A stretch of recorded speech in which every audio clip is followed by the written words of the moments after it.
Bonjour à tous, bonjour à toutes. Florence Waterloo, énergéticienne, sonothérapeute et médium chez Terre de Reiki à Dour, en Belgique. Bienvenue sur ma chaîne. Merci aux nombreux abonnés, merci à tous pour vos petits commentaires, merci pour vos likes suite à mes vidéos.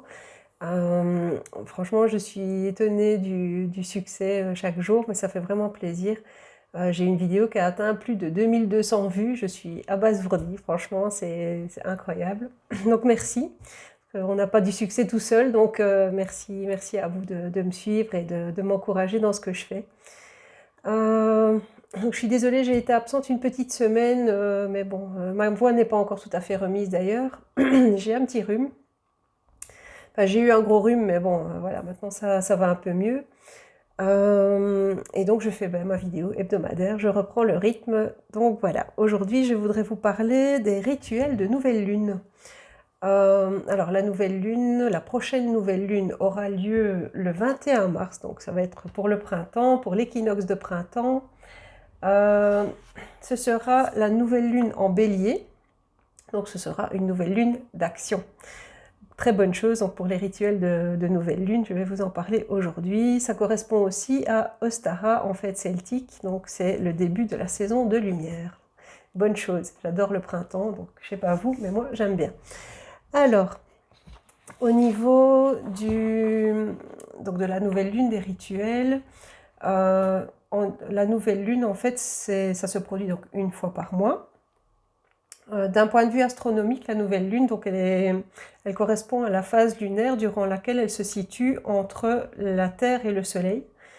Donc, quand on l'observe, on ne la voit pas. C'est-à-dire que c'est comme si elle disparaissait complètement de notre vue, vu qu'elle est dans l'ombre de la Terre. D'un point de vue astrologique, ça représente à chaque fois le début d'un nouveau cycle lunaire. Et chaque mois, c'est dans un signe astrologique différent. Donc la prochaine, je vous dis, aura lieu en bélier.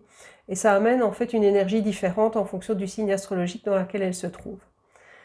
D'un point de vue énergétique, c'est le symbole d'un nouveau départ. Donc c'est justement l'opportunité d'attirer l'abondance. Et ça représente un moment idéal en fait pour fixer de nouveaux objectifs, pour voilà, avancer, faire de nouvelles choses, accueillir aussi et remercier.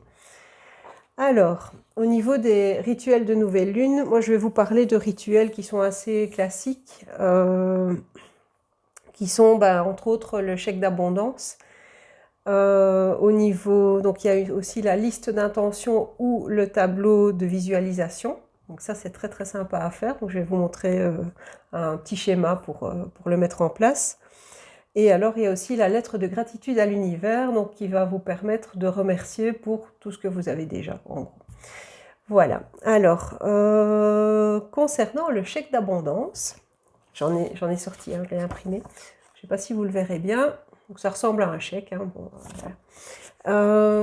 Alors, vous trouvez ça sur Internet, vous tapez Google, enfin sur Google, vous tapez notre ami Google, chèque d'abondance, et vous allez trouver, souvent c'est un chèque qui est intitulé, qui est à la banque de la gratitude de l'univers. Bon, c'est assez fun justement, j'aime bien ce côté un petit peu magique, et on garde toujours l'espoir de choses positives, donc en tout cas c'est mon cas, donc voilà.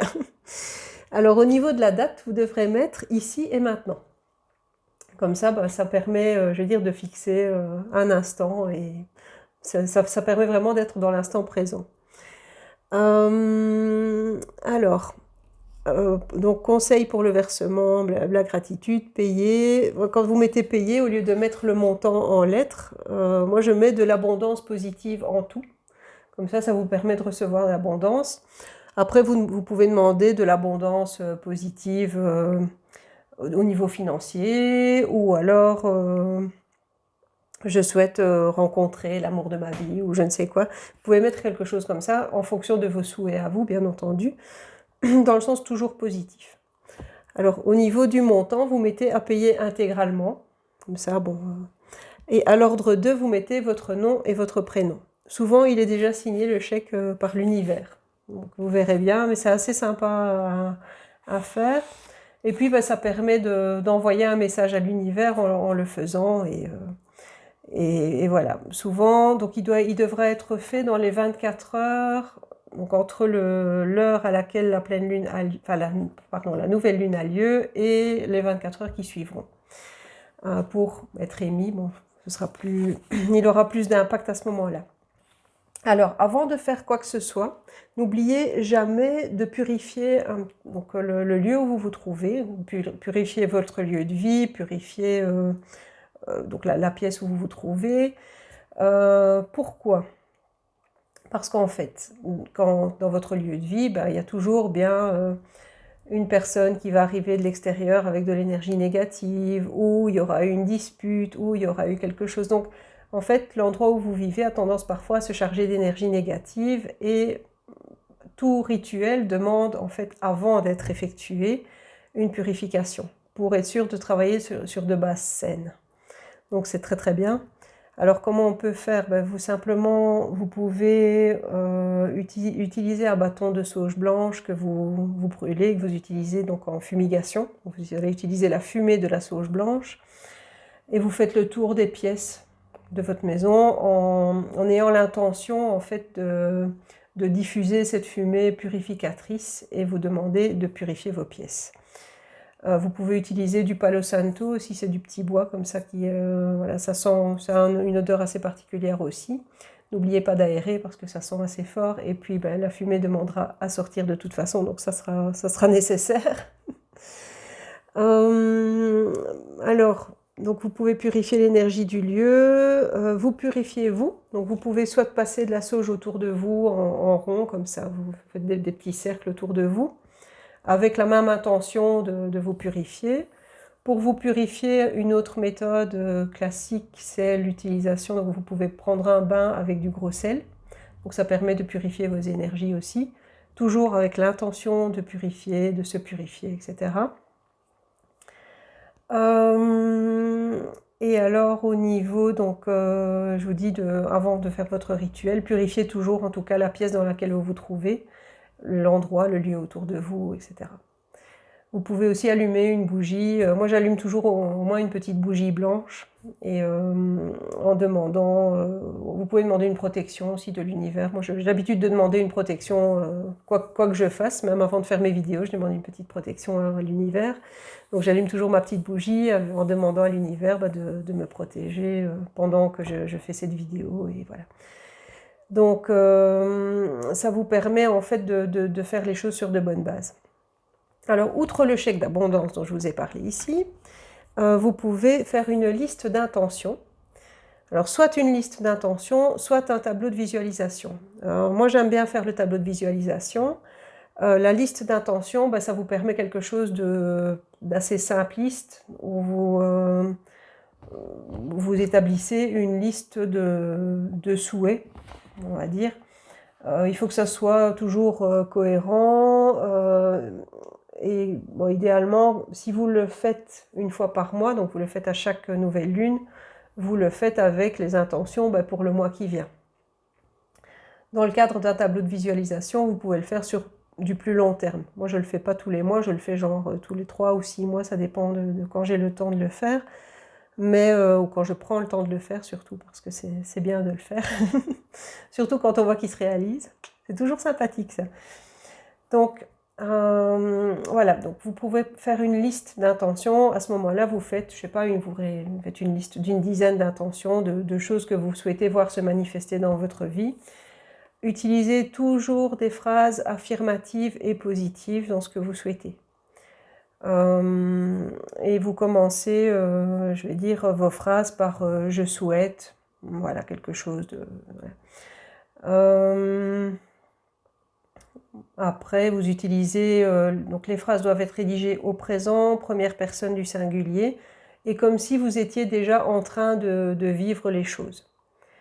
Donc, je sais pas vous donner un exemple comme ça, mais c'est vrai que c'est pas mal d'y réfléchir à tête reposée et d'avoir vraiment votre liste de souhaits, mais comme si vous l'aviez déjà.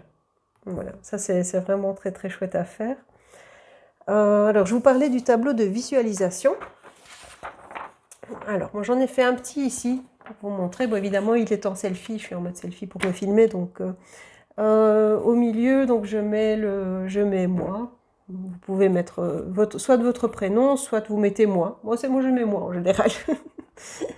Ensuite, vous mettez tous les domaines que vous souhaitez toucher. Donc vous pouvez mettre amour, santé, travail, argent, famille, relations, voyage. Alors soit vous le faites sur une feuille A4 et à ce moment-là vous mettez, vous résumez autour de ces bulles ce que vous souhaitez voir se réaliser. C'est vraiment un schéma, hein, donc vous pouvez le faire à peu près comme vous voulez. Je connais d'autres gens qui font ça avec, donc d'autres personnes qui vont faire ça avec des photos. Donc ils vont mettre des photos de ce qu'ils veulent voir se réaliser dans leur vie. Ceux qui sont plus visuels, je vais dire, vont le faire comme ça. Moi, je le fais plus de manière écrite. Donc je vais vraiment écrire mes intentions, mes souhaits de manière, donc je vous dis positive, comme si j'avais déjà les choses, quoi. Donc par exemple, pour les voyages, je souhaite être au Japon pour réaliser un superbe voyage, etc. Voilà. Ce genre de choses, par exemple. Ça fait partie des petites choses qu'on peut indiquer. Donc là, en santé, je souhaite être en pleine santé, en pleine vitalité, voilà, me sentir vraiment très très bien. Et voilà. Donc c'est vraiment ce genre de choses que vous pouvez indiquer autour. Et je vous dis, vous pouvez faire ça aussi sous forme de photo. Et puis vous avez quelque chose de plus, de plus visuel que vous pouvez mettre quelque part à un endroit où vous allez souvent le voir. Comme ça, vous gardez ça à vue et vous allez peut-être plus imprégner ce qui s'y trouve. Alors, que pouvez-vous faire d'autre au moment de la nouvelle lune? Eh bien, vous pouvez faire une lettre de gratitude à l'univers pour remercier de tout ce qui s'est déjà réalisé dans votre vie, de tout ce que vous avez déjà. Et simplement, vous mettez cher univers, je vous remercie de tout ce que vous avez déjà mis en place pour moi, de tout ce qui s'est déjà réalisé. Et garder un petit peu en vue un maximum de choses. Je vais dire, pour que tout reste positif. Même si vous avez vécu des événements négatifs, je vous remercie pour ce que vous avez réalisé et les leçons que j'ai pu en tirer, par exemple. Ce genre de choses. Pour garder vraiment cette gratitude, même si vous avez vécu des épreuves, sachez que l'univers met tout en place pour que vous vous réalisiez, pour que vous soyez vous-même et vous soyez pleinement positif dans ce que vous faites. Et donc, c'est important de remercier quoi qu'il advienne. Voilà, donc mais je vous dis, la prochaine nouvelle lune donc, aura lieu le 21 mars 2023. Et donc ce sera la nouvelle lune en bélier de l'action. Donc n'hésitez pas à bien vous mettre vos tableaux de visualisation en place, vos chèques d'abondance, etc. pour bien amplifier ces effets. Et je ferai aussi une vidéo donc, avec les rituels de pleine lune à ce moment-là, qui concernera plus le rechargement des cristaux, parce que ça ne se fait pas à la nouvelle lune, ça se fait à la pleine lune, parce que comme la lune est visible à ce moment-là, ce sera plus facile de recharger vos cristaux. N'hésitez pas à purifier vos cristaux, par contre, si vous le souhaitez à la nouvelle lune, parce que comme c'est la lune de purification, vu qu'on recommence sur de nouvelles bases, n'hésitez pas à purifier vos cristaux si vous en avez. Donc regardez un petit peu les différentes manières que vous pouvez utiliser. Moi je les purifie assez simplement avec mon bâton de sauge. J'essaye au maximum d'utiliser ça. Je les purifie à la fumigation avec l'intention de... Voilà. Si vous souhaitez allumer des bougies pour vos rituels, sachez que vous pouvez le faire en fonction de certaines couleurs, en fonction de ce que vous souhaitez. Donc, par exemple, pour attirer l'amour, une bougie rose sera bienvenue. Pour acquérir plus de force, matérialiser vos projets, être plus dans l'action, vous pouvez mettre une bougie rouge. Pour obtenir plus de sérénité d'esprit, vous pouvez utiliser du bleu. Pour amplifier votre confiance en vous, vous pouvez utiliser du jaune, et ainsi que amplifier votre vitalité aussi. Alors pour rétablir l'harmonie entre vos pensées et vos émotions, vous pouvez utiliser l'indigo. Et pour stimuler vos désirs et votre motivation, vous pouvez utiliser de l'orange. Donc c'est un petit exemple de bougie. Et puis si vous en avez beaucoup, mais vous pouvez tout mettre. Il n'y a pas de limite à ce niveau-là, donc ça peut un petit peu vous aider à amplifier vos énergies et l'énergie de ce que vous souhaitez voir se réaliser. Voilà pour aujourd'hui. Bien, j'espère que j'ai été complète. Bon, je pense, j'avais pris quelques notes, donc j'espère ne rien avoir oublié dans tout ça. Et moi, je vous fais des bisous et je vous dis à la semaine prochaine. À très vite. Au revoir à tous. Prenez soin de vous.